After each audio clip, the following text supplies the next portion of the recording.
La Feria de Abril arrancó el sábado por la noche con la inauguración del alumbrado, compuesto por 25.000 luces LED de la portada y las 212.000 en el resto del recinto. Un comienzo de feria que se vio afectado por un apagón previo. Poco antes de que comenzara la cena del pescadito, varias calles del Real se quedaron sin luz por una incidencia eléctrica que afortunadamente quedó solucionada pronto. Al margen del susto, la feria arrancó dando paso a una semana de fiesta en más de 1 millar de casetas que han estado repletas de sevillanos y visitantes este primer fin de semana. En esta edición, marcada por las altas temperaturas, se espera récord de turistas. El domingo la afluencia en la feria era máxima. Los hoteleros registraron un 90% de ocupación, lo que supone un 10% más que el año pasado. La feria se prolongará hasta el sábado 29 de abril a medianoche, cuando un gran espectáculo de fuegos artificiales cierre 8 intensos días de fiesta en el recinto ferial sevillano.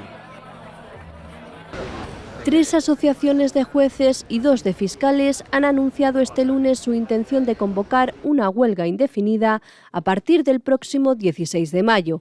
Así lo han dado a conocer en un comunicado la Asociación Profesional de la Magistratura, la Asociación Judicial Francisco de Vitoria, el Foro Judicial Independiente, la Asociación de Fiscales y la Asociación Profesional e Independiente de Fiscales. La huelga de los letrados de justicia, que se saldó con acuerdo después de 2 meses de paralización de los tribunales, ha abierto el melón de las reivindicaciones de los demás colectivos que trabajan en la Administración de Justicia. De hecho, los funcionarios de los juzgados entran ahora en su segunda semana de paros parciales. En un comunicado que suscriben conjuntamente con Jueces para la Democracia y la Unión Progresista de Fiscales, todas las asociaciones denuncian la falta de medios en la Administración de Justicia. Lo hacen en plenas movilizaciones de los funcionarios de justicia, que precisamente esta tarde tienen prevista una segunda reunión con el departamento que dirige Pilar Llop. Las asociaciones explican que las reuniones mantenidas con Justicia los días 31 de marzo y 4 de abril fueron decepcionantes y recuerdan que en octubre de 2022 y tras meses de conversaciones, el Ministerio de Justicia desconvocó sin explicaciones la llamada Mesa de Retribuciones, órgano legalmente previsto para la revisión de las retribuciones de las carreras judicial y fiscal, apenas unos días después de haberla convocado formalmente. 86 años después de su muerte, el fundador de la Falange, José Antonio Primo de Rivera, va camino de recibir su quinta sepultura, esta vez en el madrileño cementerio de San Isidro. Hasta allí ha comenzado el traslado desde el Valle de los Caídos, poco antes de la 1 del mediodía y 3 años y medio después de la exhumación de Franco. Ambos ocuparon durante más de 5 décadas el lugar principal del altar de la Basílica del Valle, algo prohibido por la Ley de Memoria Democrática. La exhumación de Primo de Rivera no ha tenido nada que ver con la de Franco, en octubre de 2019. Si la del dictador se produjo después de que la familia otorgara todos los recursos legales para evitarla, la de este lunes ha tenido lugar después de que la familia lo solicitara. Y si la primera tuvo cobertura mediática y hasta señal realizada por Moncloa, la segunda se ha hecho sin acceso de los medios y sin imágenes. Las protestas tampoco se pueden comparar, aunque un centenar de falangistas se han congregado en el cementerio de San Isidro protestando porque consideran que la familia no ha hecho lo suficiente.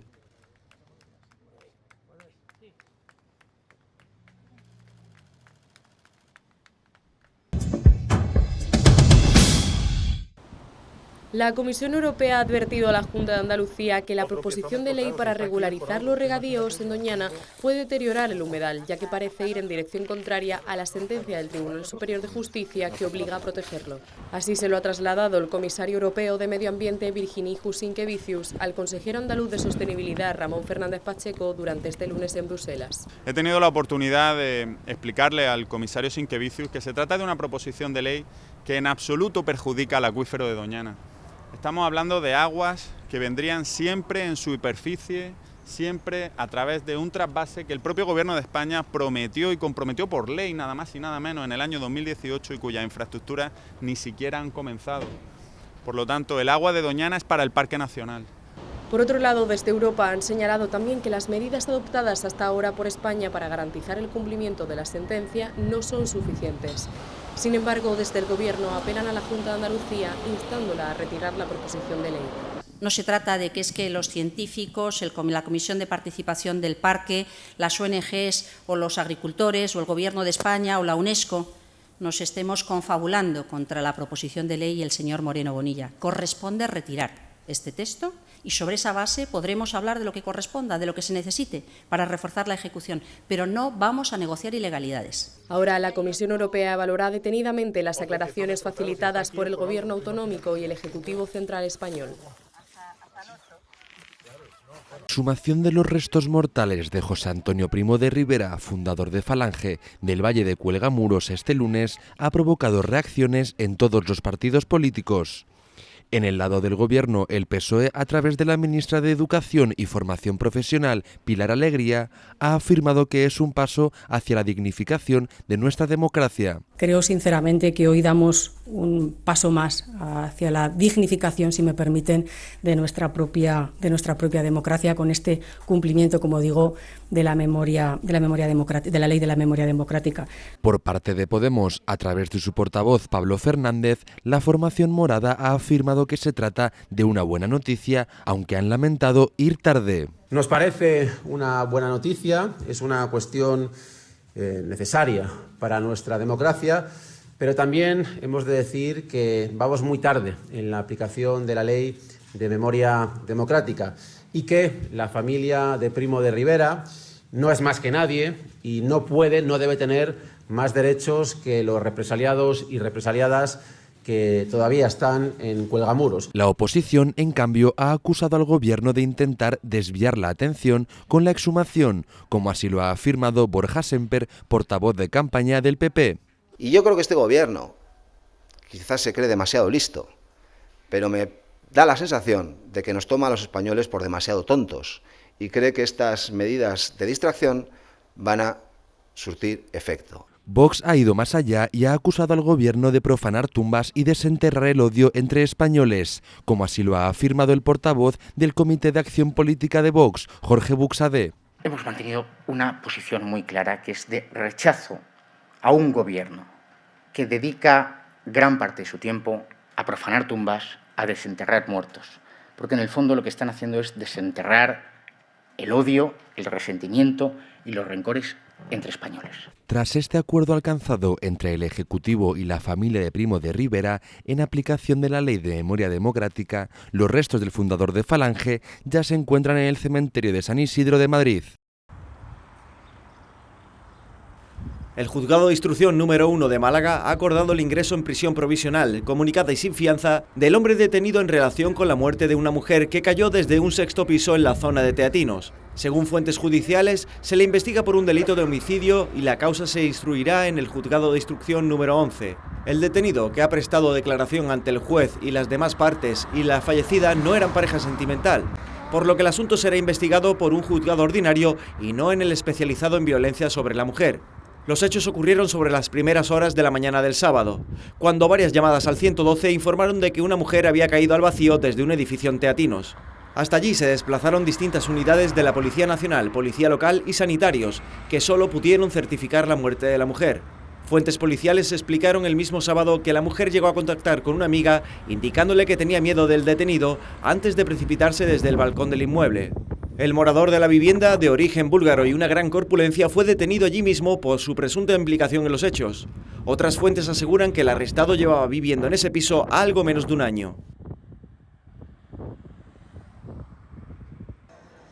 El sindicato Comisiones Obreras en el aeropuerto de Málaga alerta que se está volviendo a producir, como en años anteriores, acumulación de viajeros en el control de pasaportes que están creando incomodidad y retraso de pasajeros. Estas circunstancias se están produciendo por la falta de personal y eliminación o sustitución de algunos servicios. Unas esperas que durante temporada alta, triplicando el número de pasajeros, el tiempo puede ser aún mayor. Por otro lado, teníamos también anteriormente, hace varios años, una asistencia técnica con 15 trabajadores que estaban dedicados exclusivamente para controlar, supervisar y ayudar a todo el personal a pasar esos controles de pasaporte, incluido a explicar cómo funcionaba el sistema automático de control de pasaporte. Este personal, debido a una denuncia que se puso, fue declarado que tenía que ser personal en propio de AENA y desde entonces AENA no ha vuelto a contratar a este personal y lo único que hicieron fue contratar a 3 personas más el verano pasado y con estas 3 personas se pretende que se realice el trabajo de las 15 personas anteriormente. Desde Comisiones Obreras indican que estas circunstancias pueden dañar a la provincia de Málaga como destino turístico. Sí, evidentemente. De hecho, hemos visto en muchas publicaciones británicas que ya se están haciendo eco de la cola y evidentemente todo eso va a causar problemas de personas que puedan pensarse venir aquí en un momento dado. Pero por desgracia no vemos atisbo de que AENA vaya a contratar a nadie para este verano. Las medidas que proponen desde Comisiones Obreras es la contratación por parte de AENA de más personal de refuerzo en las horas puntas, pero sin desatender otras funciones de control en el aeropuerto. La revista Traveler, una publicación especializada en viajes, se hace eco del estudio realizado por whydisplays.com que enumera las 10 ciudades de España donde es más barato vivir. La web informa que estas localizaciones son perfectas para nómadas digitales porque son un atractivo para extranjeros que teletrabajan y quieren combinar el buen tiempo y sus empleos en sus países. Esta revista posiciona a Jerez de la Frontera en la 9ª posición entre los municipios de España en los que es más barato vivir, famoso por sus centenarias bodegas, sus tabancos rebosantes de solera y su arte flamenco. Allí en Jerez el coste de vida ronda los $715 mensuales, o lo que es lo mismo, unos 645 euros, y el precio de un café con leche de €1,50, asegura la publicación. Un ranking que queda de la siguiente forma: Ávila, Ferrol, Huesca, Ourense, Cáceres, Santiago de Compostela, Jaén, Torrevieja, Jerez y Gandía. Por lo tanto, Jaén y Jerez dentro del top 10 de esta revista.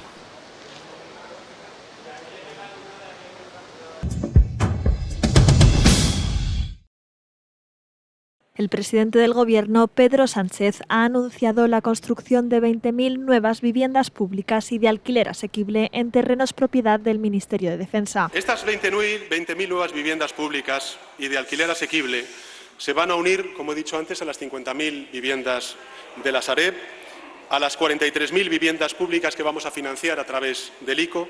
En total, señorías, para que nos hagamos una idea del esfuerzo que está haciendo la Administración General del Estado, en total, repito, van a ser 113.000 viviendas más. Así lo ha anunciado Sánchez en el Pleno del Senado durante un nuevo cara a cara con el líder de la oposición, Alberto Núñez Feijóo, donde este último ha recriminado al jefe del Ejecutivo estas cifras. Quédese tranquilo, no le pienso someter a la prueba de la verdad de cuántas viviendas va a hacer. Primero eran 20.000, después 100.000, después 50.000, después 43.000, hoy 20.000 más. Esto parece el milagro de los panes y de los pisos. Un debate que se produce a poco más de un mes de las elecciones del 28 de mayo y donde Feijóo ha acusado a Sánchez de haberse podemizado. El Ayuntamiento de Carboneras, en Almería, celebra este miércoles un pleno urgente y extraordinario con el objetivo de llevar a cabo la desclasificación del paraje del Algarrobico, en el que se ubica el hotel construido por Azata del Sol, para que deje de figurar como urbanizable en el planeamiento municipal. El alcalde, José Luis Amérigo, apunta que la convocatoria de este pleno es la última actuación de competencia municipal para la ejecución de la sentencia del Tribunal Superior de Justicia, que dio un plazo de 5 días al ayuntamiento para presentar alegaciones antes de comenzar a multarlo con 700 euros cada 20 días por no haber ejecutado la sentencia que obliga a declarar no urbanizables los suelos en el que se ubica el Hotel del Algarrobico. Desde el consistorio argumentan que sería una medida totalmente injusta teniendo en cuenta que se ha procedido al cumplimiento de la modificación del plan urbanístico de Carboneras en el plazo correcto y que se han desempeñado todo lo exigible para tal cumplimiento.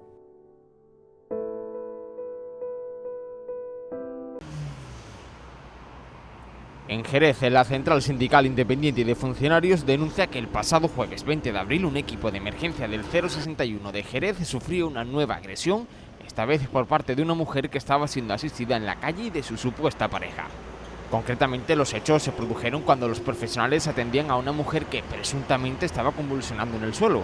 A su llegada, el equipo de emergencia 061 comprobó las constantes vitales, constatando que se encontraban dentro de la normalidad. Sin embargo, ante la nula colaboración de la paciente y para seguir valorando su situación con mayor intimidad, había en el entorno unos 10 testigos y agentes de la policía local de Jerez. Los profesionales decidieron subirla a una camilla y explorarla dentro de la UBI móvil para reevaluarla. Fue en ese momento cuando la mujer comienza a gritar y a atacar físicamente al equipo de emergencias sanitarias, acompañando los golpes con insultos. La policía local, que esperaba fuera, tuvo que entrar en la ambulancia, explica el CSIF en una nota de prensa. Al poco tiempo llegó un hombre que aseguraba ser su pareja y tras ver a su pareja se unió a los gritos, insultos y amenazas de la mujer contra los profesionales sanitarios disconformes con la asistencia recibida. Finalmente, la paciente y su pareja salieron de la ambulancia, quitándose el aparataje médico que aún portaba y continuando los intentos de agresión, insultos, injurias y amenazas a los 3 sanitarios, quienes, arrinconados, tuvieron que ser protegidos por los agentes de la policía local. Unos hechos que se suman a los datos de registro de agresión del Servicio Andaluz de Salud, que arrojan la cifra de 1.494 agresiones durante todo el año 2022, cifra muy similar a la del año 2019, antes de la pandemia de la COVID-19, cuando se registraron 1.507 agresiones. Del mismo modo, la central sindical recuerda a los usuarios que para cualquier reclamación o queja sobre la asistencia recibida por parte de los servidores públicos existen canales suficientes para tramitarla sin que para ello tengan que recurrir a la violencia y a la intimidación. Y yo creo que Málaga vive un momento dulce, un momento único, es una provincia que todo el mundo mira desde el exterior con admiración, con sana envidia por lo que hemos hecho y hemos conseguido. Y eso no se ha hecho por casualidad, sino ha sido por el esfuerzo de todos, de la sociedad civil, de las administraciones públicas, de los malagueños en general, ¿no? Y aquellos que han querido venir a vivir aquí a Málaga, que son malagueños que han nacido fuera de Málaga. 300.000 personas viven en Málaga, que no nacieron en Málaga, pero se sienten malagueños. Yo creo que además descubro otras culturas, otras idiosincrasias, otra gente, y más me enamoro del mundo que visito, gracias a Dios por mi trabajo, pues más me enamoro de mi tierra, de mi ciudad. Gracias a Dios tengo compañeros de todo el mundo y todos acaban enamorados de Málaga y eso es algo que te impacta y que te choca.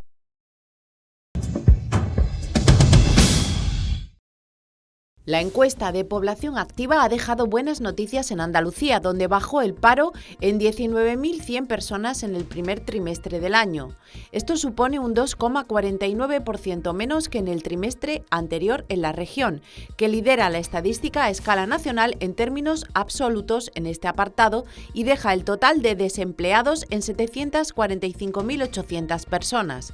Según los datos del Instituto Nacional de Estadística, también recoge que la tasa de paro en Andalucía se sitúa en el 18,31%, la menor tasa andaluza desde el tercer trimestre de 2008, cuando se situó en el 18,21%, aunque sigue 5 puntos por encima de la media nacional. Cádiz y Granada han sido las provincias andaluzas con mayor tasa de desempleo, con un 24,96% y un 20,27% respectivamente. Por detrás, Málaga, Huelva, Córdoba, Sevilla, Jaén y Almería. En cuanto a la creación de empleo en Andalucía, entre enero y marzo, Andalucía contabiliza 66.300 ocupados más respecto al trimestre anterior, lo que situó el total de ocupados en 3.327.500 personas.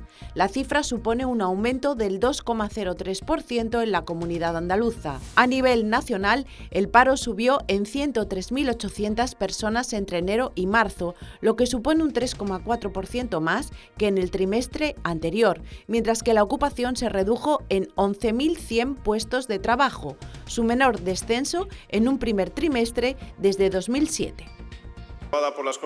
El Pleno del Senado ha aprobado este jueves de forma definitiva la reforma de la ley del solo sí es sí, impulsada por el PSOE para evitar las rebajas de penas y excarcelaciones de agresores sexuales que se estaban produciendo desde la entrada en vigor de la norma en octubre de 2022. La iniciativa ha contado con los votos a favor de PSOE, PP, PNV, Ciudadanos, Unión del Pueblo Navarro y la independiente Rui Goñi. Por su parte, Junts se ha mantenido en abstención y Esquerra Republicana, Bildu, Más Madrid y Més per Mallorca han votado en contra. Vox, como ya hizo en el Congreso, ha decidido no votar. Tras conocerse el resultado, los senadores populares lo han celebrado levantándose a aplaudir a su presidente Alberto Núñez Feijóo, que ha permanecido sentado en su escaño. Al no haberse incorporado ninguna modificación en el texto en relación al que salió del Congreso, la norma no deberá regresar a la Cámara Baja, así que tras el resultado de este miércoles entrará en vigor un día después de su publicación en el Boletín Oficial del Estado.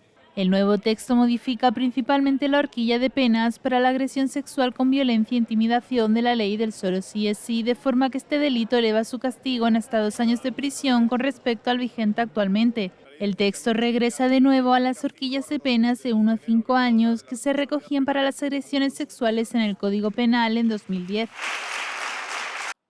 El Pleno del Congreso de los Diputados ha aprobado este jueves el proyecto de ley por el derecho a la vivienda con un respaldo de 176 votos que representan la mayoría absoluta frente a los 167 en contra. Votos emitidos 344, sí 176, no 167, abstenciones 1. En consecuencia, queda aprobado el dictamen. En concreto, el texto ha contado con el voto a favor de PSOE, Unidas Podemos, Esquerra Republicana, Bildu, Más País, Compromís, el PRC y Teruel Existe, mientras que el BNG se ha abstenido, aunque también ha vertido críticas por la invasión de competencias. En contra se han situado el PP, Vox, Ciudadanos y Fora Asturias, pero también el PNV, Junts, PDeCAT, la CUP y Coalición Canaria, que en su caso alegan invasión de competencias del Estado hacia las comunidades autónomas. De este modo, la norma que llevaba en el Congreso bloqueada más de un año pasará ahora al Senado con el objetivo de que se acelere su tramitación para que entre en vigor antes de las elecciones autonómicas y municipales del 28 de mayo. Entre otras medidas, la Ley de Vivienda impondrá nuevos límites a la subida del precio del alquiler en toda España, permitirá rebajar la figura de gran tenedor de viviendas de 10 a 5 inmuebles en determinados casos e impedirá a estos propietarios desahuciar a inquilinos vulnerables sin un acto de conciliación o arbitraje previo. Tras la votación, Pedro Sánchez ha definido como un hito democrático la Ley de Vivienda. Dar las gracias a los distintos grupos parlamentarios con los cuales hemos logrado, creo que uno de los principales hitos de esta legislatura y también de esta democracia, porque hemos estado más de 40 años sin una ley estatal de vivienda que en consecuencia pusiera los instrumentos, las palancas para resolver uno de los principales problemas que sufren nuestros ciudadanos y en particular nuestros jóvenes, como es la vivienda. Mientras que la ministra de Derechos Sociales y Agenda 2030, Ione Belarra, afirma que la ley pone coto a la especulación. No es casualidad que hayamos tardado más de 40 años en aprobar la primera ley de vivienda estatal. Esto tiene que ver con que la vivienda ha sido el gran negocio español, ha sido una fuente de especulación, una fuente de ganancia y por fin empezamos a ponerle coto a la especulación. Y señala que hoy pierde la banca y los fondos buitre. Yassin Khanjá, el presunto yihadista que el pasado enero protagonizó un ataque en Algeciras que se saldó con la muerte de un sacristán y con varios heridos, aseguró ante los agentes que se sentía un elegido de Alá y que el asesinato del religioso le abrió las puertas del paraíso. Así se desprende de la declaración de Khanjá ante los agentes de la Policía Nacional 3 días después de los hechos y que se encuentra incluida en el sumario de la causa. Khanjá, que sostuvo que nadie le había adoctrinado, aseguró que 3 o 4 días antes del atentado sintió algo raro en su interior.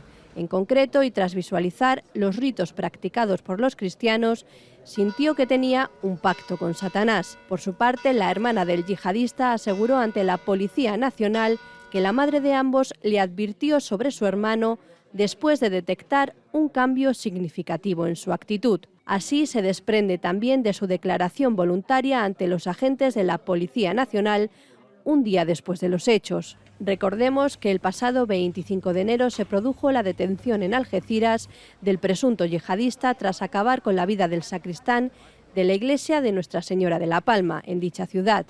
El autor, acusado de asesinato y lesiones con fines terroristas, fue detenido a escasa distancia del lugar de los hechos y se le incautó el arma utilizada. Las investigaciones policiales están siendo dirigidas por el Juzgado de Instrucción número 6 de la Audiencia Nacional y la Fiscalía de la misma.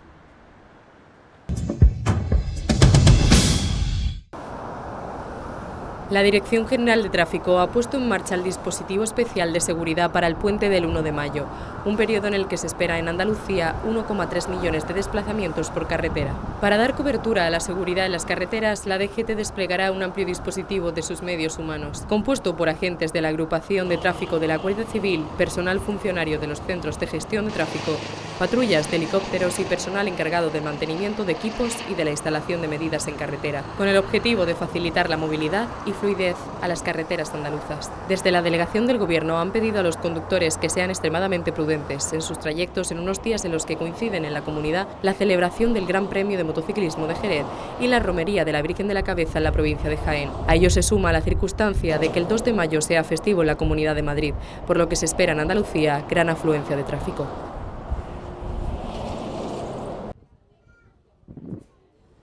La Federación Andaluza de Hoteles y Alojamientos Turísticos prevé una ocupación media de un 85,6% para este puente de mayo, a la vez que ha advertido las graves dificultades de accesibilidad y conectividad con los mercados emisores tanto nacionales como internacionales de los destinos andaluces, a excepción de Sevilla y Málaga. Si bien las mayores concentraciones de ocupación se producen durante el fin de semana, donde muchos establecimientos han colgado el cartel de completos, en términos de media de 4 noches disponibles, la ocupación estimada es valorada muy positivamente por el sector, salvo en el caso de Almería, donde la media se sitúa en solo el 67%. Huelva es la provincia con mayor grado de ocupación, registra un 94,52%. Después Cádiz con un 92%. Y ya entre el 90 y el 80% de ocupación en Málaga, Sevilla, Córdoba, Jaén y Granada. A pesar de los buenos datos, el sector insiste, deben mejorar las redes de conexión en los destinos andaluces, ya que es un factor esencial por el que provincias como por ejemplo Almería registran una ocupación notablemente más baja que otras. Los precios subieron un 0,6% en abril en relación al mes anterior y elevaron 8 décimas su tasa interanual hasta el 4,1%, volviendo así a los ascensos después de la bajada de más de 2 puntos que experimentaron en marzo, según los datos avanzados publicados este viernes por el Instituto Nacional de Estadística. El INE ha atribuido este crecimiento en abril al encarecimiento de los carburantes y al hecho de que los precios de la electricidad bajaron menos en abril de este año que en el mismo mes de 2022. En sentido contrario, el Instituto Nacional de Estadística señala que los precios de los alimentos, que llevan meses creciendo a tasas de 2 dígitos, aumentaron en abril de este año menos de lo que lo hicieron un año antes. El INE incorpora en el avance de datos del IPC una estimación de la inflación subyacente, sin alimentos no elaborados ni productos energéticos, que en abril bajó 9 décimas, hasta el 6,6%. La inflación subyacente ha bajado casi un punto en abril gracias a la ralentización del precio de los alimentos y, como preveíamos, la inflación general ha repuntado por el efecto base. Dato que contrasta con el crecimiento de la economía española. En el primer trimestre del año la riqueza aumentó un 0,5%, una décima más que en el trimestre anterior, gracias al avance de la inversión y de las exportaciones, pues el consumo de los hogares se contrajo un 1,3% y el gasto público bajó un 1,6%. En términos interanuales, el PIB pisó aún más el acelerador y elevó 9 décimas su crecimiento, desde el 2,9% al 3,8%, según el avance de datos de contabilidad nacional publicado también por el INE. El Ministerio de Asuntos Económicos ha destacado que esta aceleración del PIB se ha debido al impulso de las exportaciones y la inversión y se ha producido en un contexto internacional de gran incertidumbre.